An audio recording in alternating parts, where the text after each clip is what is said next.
Gabe, great to be with you today. I'm not saying that you wrote the book on fundraising, but you did write a book on fundraising, a really great book. And I want to talk to you a little bit about that today and the concepts of that book and how it connects with major gifts and major giving. And I want to start with a quote that says this: the focus on who can give your organization the most money or who has given most often, and then you said this, completely misses out on who has the most growth opportunity connected with your nonprofit.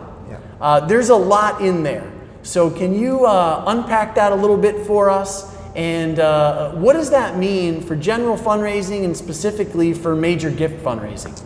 Yeah, it's a really good question. And so a couple things here. One is that your donors have more to give than money. They have time, talent, social capital, and sometimes what we find even as a major donor rep, that your biggest influencer in driving new major givers is somebody who's not giving you much money, but they won't shut up about you to all of their friends, right? Yep. And so we don't want to miss those opportunities. The other thing is that it depends on your organization, but there's organizations we worked with where 70% of their major givers will actually come out of their low and mid-tier givers. Now, this isn't true across the board, but you need to understand that somebody who's been giving you a $50 a month gift faithfully for a long time may have wealth or come into wealth. They may be a business owner that's having an exit. And so I think as nonprofits, we have sort of a moral obligation to build great relationships with donors and honor those relationships. But it turns out, though, that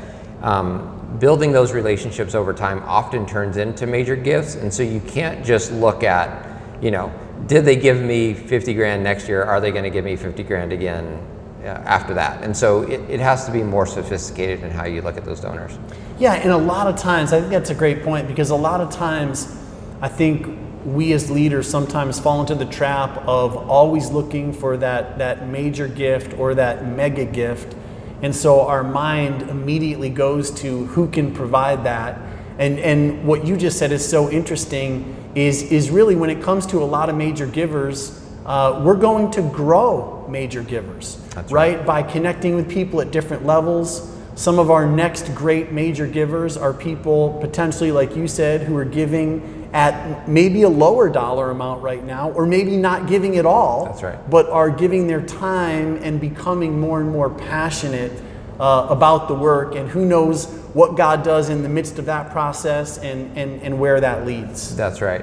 And what we find is a lot of major givers maybe give 80% of their total philanthropy to what we call their charity of choice, right? And so they may have 10 people that they give to, but 80% or 60% is just going to one organization. And so a lot of times they may be giving you smaller gifts because you're not yet their charity of choice, and that takes relationship and time. And so you don't want to give up on those opportunities just because you know that major gift may come along if you can develop a relationship. It also means you have to be brave enough to be okay not being their charity of choice. The best fundraisers I know will actually tell people, like, oh, it sounds like you're really passionate about international relief and development. I'm going to introduce you to this other nonprofit. They believe rising tide raises all boats. Generosity is good, and they want to connect donors to their passions, even if it's not their organization, which takes an amazing amount of courage as a fundraiser. Yeah. But you have to know that it's a relational journey with a real person. It's not just, can I get a big check now? Yeah, absolutely. Love that. Sometimes we're so focused on the work of our own organization, and we want to make that fit for a giver when it might not be the right fit. Yeah, that's and right. So as we seek to understand givers, what's in their heart, how God's leading them, maybe it's a connection with another nonprofit that we actually need to make, and maybe their major gift will go to that other organization, and we need to be good with that. Yeah, that's right. There has to be sort of not a poverty mentality or the pie is only so big mentality, but just understanding there's abundance out there. There's plenty of generosity to go around, right? Absolutely. And so having integrity in how we tap into that's really important. Yeah, absolutely. Another concept that you touch on is talking about treating all donors as major donors. Yeah. This is a really intriguing concept for me, and right away, I wonder about that logistically, because when leaders hear that, they immediately think, wait, what? We treat our major donors differently. We give them more time, more attention. Yeah. We reach out to them on a more regular basis. We bring them to dinners and different things like that. So when you say we need to treat all donors as major donors, what does that mean, and how can we do that logistically? Yeah, so first of all, I think we have a little bit of a moral obligation. I think if somebody's given us $50 a month, but that's a stretch for them and they're very passionate about our organization, we want to honor and steward what they're doing and bring them in close to our cause. And so I think we have an obligation as nonprofits to do that well. It is logistically tricky. What's historically happened at nonprofits is we know our top 100, right? We know the names of their dogs and their kids. We know what they're passionate about. So. And then the next, let's say 10,000 people or 1,000 people on our file, we're sending them the same direct response piece every month. Like everybody's gonna get our November matching gift appeal, right. Everybody's gonna get our e-newsletter. They're just names in the database. We have no idea who they are. What we've seen happen over the last 15 years is the world has gotten way more personal. So if I pop open Netflix or Amazon this afternoon, those platforms know everything about me, right? So I have 5 kids and they know that I need to order my 6-year-old daughter a bike for Christmas. Amazon magically knows that before I do, right? All of our brand experience now are personalized to us. Your donors have come to expect that kind of personalized connection, and they deserve it. And so what we found is beginning to use modern technology, like namely marketing automation is the big one. This is what these big brands are using to create more personal connections with consumers. Nonprofits can apply that same thing to begin to sort of automate more personal streams of communication. So it doesn't mean you have to take every single person out to lunch. But what it does mean is you have to lean in and use modern tools to listen better to your donors at scale, find out what they're interested in, and then respond in real time with email, text messages, postcards, the occasional phone call in a more personal way so that you can begin to draw everyone in close. And from a major donor perspective, what that means is you're going to be now facilitating far more deep relationships at scale, and it's only going to serve to sort of fill up your major donor pipeline, because now you, instead of 100 great relationships, you have 1,000 great relationships, and now it just gives you as a major donor person more conversations you can have. Yeah, I love that. We need to be better listeners, right? And again, for me, it goes back to understanding the journey that givers are on, what God's doing in their lives, how God's leading them, instead of just trying to present our needs all the time. That's right. and seeing if people would be willing to give us a major gift, right? What journey are they on, and how can we connect with that in a better way, in a way that's going to help them as a giver, and that takes listening. You had said something else in the book when you talked about. And I think a couple minutes ago, you just used the word again. You said givers deserve this, and the concept that's one of the concepts that stood out for me was little things like givers deserve our attention. They deserve us replying back to them in timely fashion, no matter what level they're giving at. That's right. Right, because we're trying to foster relationships and help them reach their potential, connected with the overall work of our organization. So I love that as well. Anything else on the front of what givers deserve? Yeah, I think a great way to think about this is what we say is generosity begets generosity.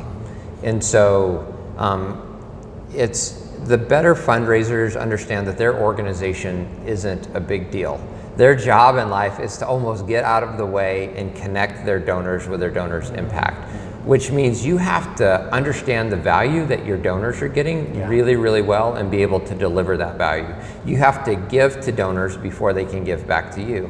And so unless you know the heart of your donors, what they really want to accomplish in the world, and you're able to connect your cause and your mission to their heart, you're going to miss, right? And so I think that requires really good listening, but it requires a willingness to sort of step out of the way as an organization and be willing to draw your donors in and put them close to your cause. Yeah, that's great.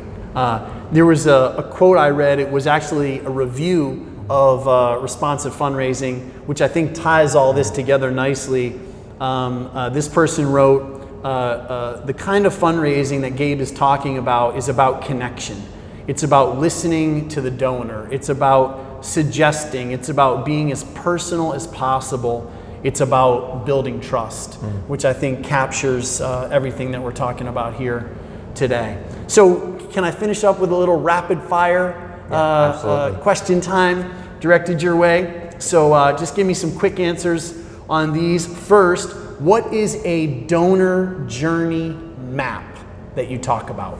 Yeah, so a great concept, I think, for nonprofits, but it's understanding every donor you have is in a different part in their journey. So they all came to your organization with different passions, different interests. Some only showed up at an event because a friend invited them. They don't know anything about you. So it's understanding that people are always at a different spot in your organization. The more you can identify the typical spots where donors are and what they typically do to move to that next spot. And so unengaged to engaged to a giver to sustaining giver to an advocate for your cause. Yep. What are those core stages that you see people moving through? And what signals can you look for how to move them from one to another, right? So if somebody just gave you a first gift, maybe blasting them out with a matching gift appeal for your building isn't the best next step for that person, right? Maybe it's educating them, drawing them in close, inviting them to see your facilities or inviting them to experience your mission, to move them from the first gift to the second gift. So this requires interviewing your donors, right? You use surveys, you call people on the phone. What do you understand about us? Why did you give? And sort of laying out. Now everybody's journey is a little bit different, but I think you can find some commonalities at each of those steps. Now you can begin tailoring your communication at each of those steps in the donor journey to help move people along from one step to the next. Again, all about understanding where different givers are and how to connect best with that and help them take their next step. Which, of course, isn't always a financial gift. It's not, right? It's often not a financial gift. In fact, that's exactly right. Yeah. Good. How about this? You once stated, "Don't equate donation amount with donor enthusiasm." Share a word about that. Yeah, it's funny. I mean, I'm sure we've all had this experience where we talk to a major donor and we're like, "Hey, thanks for that $20,000 gift." And it's like, yeah, I guess we did give you money. That's great, right? It's like, man, you have a real passion around what we're doing. You guys do the trafficking, right? It's like, no, that must be another organization you gave to. It's not us.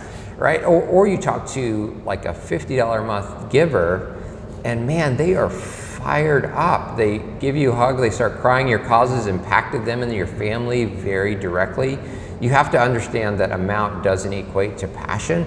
And in many cases, that passion is what's more important for your organization, because it's actually more important to create an army of advocates for your cause that won't shut up about you if you really want to create long-term change. Yeah, awesome.